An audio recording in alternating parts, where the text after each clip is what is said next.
Maligayang pagdating sa updated guide ng A-Face Attendance Machine. Tingnan natin ang makina. Makakakita ka ng dalawang QR code dito upang i-download ang Grozy app mula sa Google Play Store at Apple App Store. Sa kaliwa, makikita ang USB Type-C port para sa power. I-plug lamang ang isang Type-C cable sa makina upang i-on ito. Pagkabukas, lalabas sa screen ang MAC address ng machine.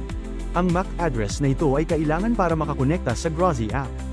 Kapag lumabas na ang MAC address, ipapakita ang kasalukuyang oras. Kapag lumabas na ang oras, handa na ang machine para sa araw-araw na attendance.